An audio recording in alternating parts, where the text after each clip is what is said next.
Leviticus 13. Regulations about defiling skin diseases. Leviticus 13 gives detailed instructions to the priests for diagnosing skin diseases. What the Bible often calls leprosy, though it likely covered a range of skin conditions, not just Hansen's disease. The priest acts as both health inspector and spiritual mediator. He examines the skin condition, looking for signs like swelling, rash, discoloration, raw flesh, and spreading, to determine whether the person is clean or unclean.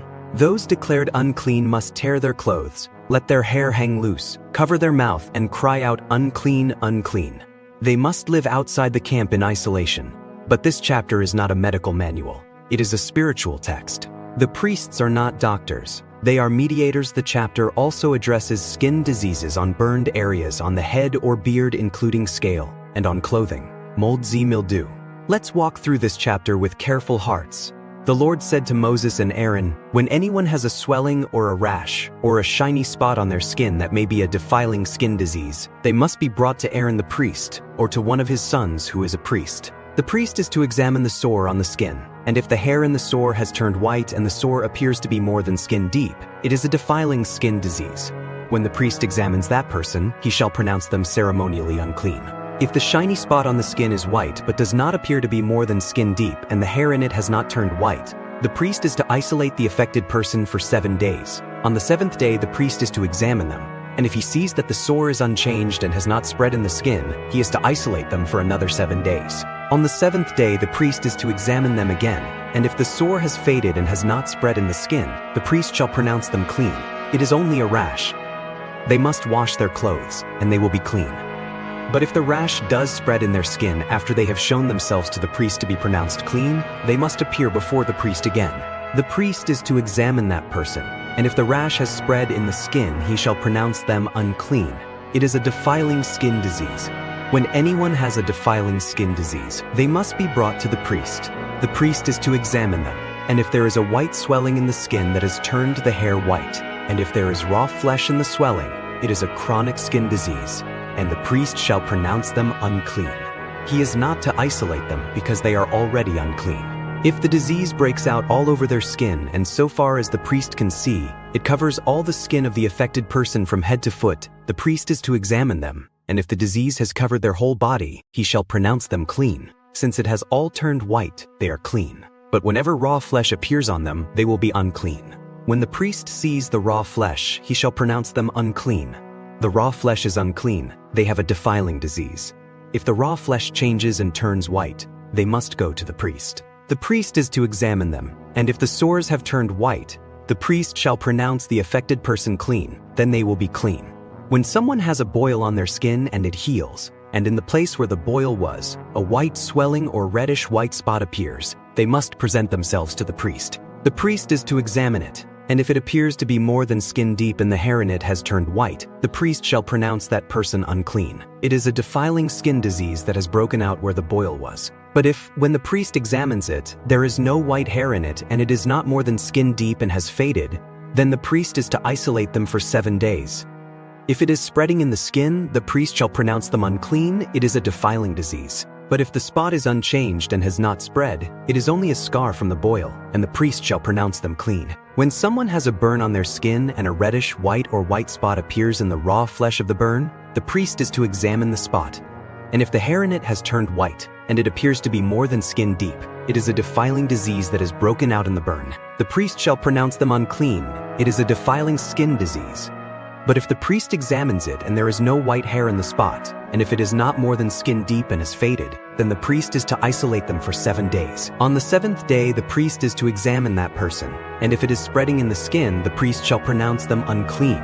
It is a defiling skin disease. If, however, the spot is unchanged and has not spread in the skin but has faded, it is a swelling from the burn, and the priest shall pronounce them clean. It is only a scar from the burn. If a man or woman has a sore on their head or chin, the priest is to examine the sore, and if it appears to be more than skin deep and the hair in it is yellow and thin, the priest shall pronounce them unclean. It is a defiling skin disease on the head or chin.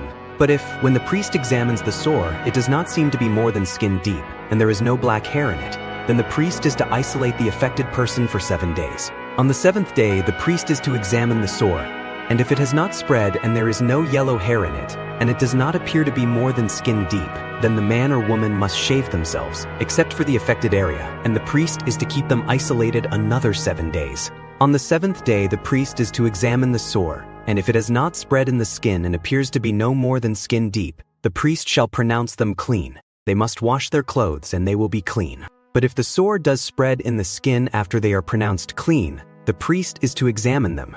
And if he finds that the sore has spread in the skin, he does not need to look for yellow hair. They are unclean. If, however, the sore is unchanged so far as the priest can see, and if black hair has grown in it, the affected person is healed. They are clean, and the priest shall pronounce them clean. When a man or woman has white spots on the skin, the priest is to examine them, and if the spots are dull white, it is a harmless rash that is broken out on the skin. They are clean. A man who has lost his hair and is bald is clean. If he has lost his hair from the front of his scalp and has a bald forehead, he is clean. But if he has a reddish white sore on his bald head or forehead, it is a defiling disease breaking out on his head or forehead. The priest is to examine him, and if the swollen sore on his head or forehead is reddish, white like a defiling skin disease, the man is diseased and is unclean. The priest shall pronounce him unclean because of the sore on his head. Anyone with such a defiling disease must wear torn clothes, let their hair be unkempt, cover the lower part of their face and cry out, unclean, unclean. As long as they have the disease, they remain unclean. They must live alone. They must live outside the camp. Regulations about defiling molds. As for any fabric that is spoiled with a defiling mold, any woolen or linen clothing, any woven or knitted material of linen or wool, any leather or anything made of leather. If the affected area in the fabric, the leather, the woven or knitted material, or any leather article is greenish or reddish, it is a defiling mold and must be shown to the priest. The priest is to examine the affected area and isolate the article for 7 days. On the 7th day he is to examine it, and if the mold has spread in the fabric, the woven or knitted material or the leather, whatever its use, it is a persistent defiling mold. The article is unclean. He must burn the fabric, the woven or knitted material of wool or linen, or any leather article that has been spoiled, because the defiling mold is persistent. The article must be burned. But if, when the priest examines it, the mold has not spread in the fabric, the woven or knitted material, or the leather article, he shall order that the spoiled article be washed. Then he is to isolate it for another 7 days. After the article has been washed, the priest is to examine it again, and if the mold has not changed its appearance, even though it has not spread, it is unclean. Burn it no matter which side of the fabric has been spoiled. If, when the priest examines it, the mold has faded after the article has been washed, he is to tear the spoiled part out of the fabric, the leather, or the woven or knitted material. But if it reappears in the fabric, in the woven or knitted material, or in the leather article, it is a spreading mold. Whatever has the mold must be burned. Any fabric, woven or knitted material, or any leather article that has been washed and is rid of the mold, must be washed again. Then it will be clean. These are the regulations concerning defiling molds in woolen or linen clothing, woven or knitted material, or any leather article, for pronouncing them clean or unclean. Conclusion: what this means for us. So what does Leviticus 13 mean for us today? First, it shows us that sin is like a disease. It starts small but spreads. It goes deeper than the surface. It contaminates and isolates. It separates us from God and from community. Second, it shows us that we need a mediator. The priest examined and declared. We have a great high priest, Jesus, who examines our hearts, who declares us clean, who restores us to fellowship. Third, it shows us that isolation is the consequence of uncleanness. Sin separates, but the gospel restores. In the New Testament, we see Jesus touching the unclean. He heals a man with leprosy, Mark 1 verse 40-45. He reaches out and touches the untouchable, and the man is cleansed. Where the priest declared unclean and sent away, Jesus declares clean and draws near. The chapter ends with isolation, but the gospel ends with restoration. Because Jesus took our uncleanness upon himself, he was led outside the camp. Hebrews 13 verse 11-13. He was separated. He was declared unclean, so that we could be declared clean. Leviticus 13 shows us the problem. The gospel shows us the solution. Lessons and teachings. 1. Sin is like a disease. It spreads, it contaminates, it isolates. If the disease has spread, it is a defiling disease. 13 verse 8. Skin diseases in Leviticus are a picture of sin. They start small, a spot, a rash, but if left unchecked, they spread. They go deeper than the surface. They isolate them from community and from the presence of God. Sin works the same way. A small compromise, a hidden habit, a minor sin left unchecked, it spreads. It corrupts. It separates. For us, don't ignore the small sins they spread. Bring them to the light. Let the great physician examine and heal. 2. We need a mediator to declare our condition. They must be brought to Aaron the priest. 13 verse 2. The person could not declare themselves clean or unclean.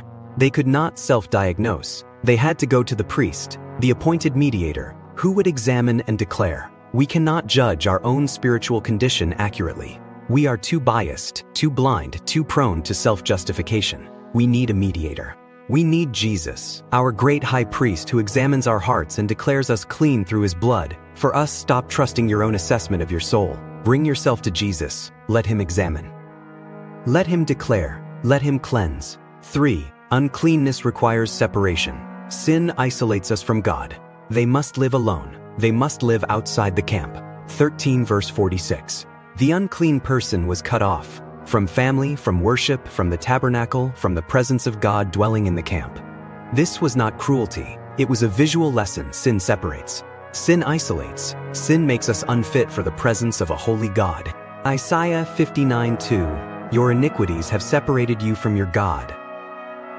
For us, have you felt the isolation of sin, the distance from God, the loneliness of hidden guilt? That is what sin does, but Jesus bridges the gap. 4. The priest's role was to examine and declare, not heal. The priest is to examine them. 13 verse 3. The priest could not heal. He could only diagnose and declare. Healing came from God. The priest's job was to identify uncleanness and separate the unclean from the clean. In the Old Testament, the law diagnoses sin but cannot cure it. Paul says, through the law we become conscious of our sin. Romans 3 verse 20. The law shows us our condition, but it cannot heal us. For us, the law is a mirror, not a medicine. It shows us our disease but cannot cure it. For healing, we go to Jesus. 5. Even garments could be contaminated. Sin touches everything. Any clothing that has a defiling mold must be shown to the priest.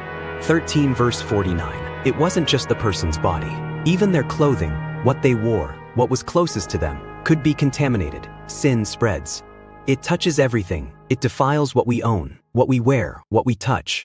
For us, sin is not just in your heart. It affects your home, your relationships, your work, your possessions. Everything you touch is either blessed or contaminated by your relationship with God. Examine your whole life. 6. Jesus touched the untouchable and healed the unclean. A man with leprosy came to him. Jesus reached out his hand and touched the man. Mark 1 verse 40-41. Leviticus 13 ends with the unclean outside the camp, separated, alone. But the gospel gives us a different ending. Jesus, the great high priest, reached out and touched the leper. He touched the untouchable. He healed the unclean. He brought the outcast back into the community. Where the law declared unclean, Jesus declares clean. Where the law is isolated, Jesus restores. And he did it by becoming unclean for us, led outside the camp, bearing our sin, taking our separation. For us, you are not too unclean for Jesus. He reaches out, he touches, he heals. Come to him. Let's continue studying the book of Leviticus. Subscribe, like, comment, and hit notification button for more videos, more Bible study, and more Bible knowledge. We got you.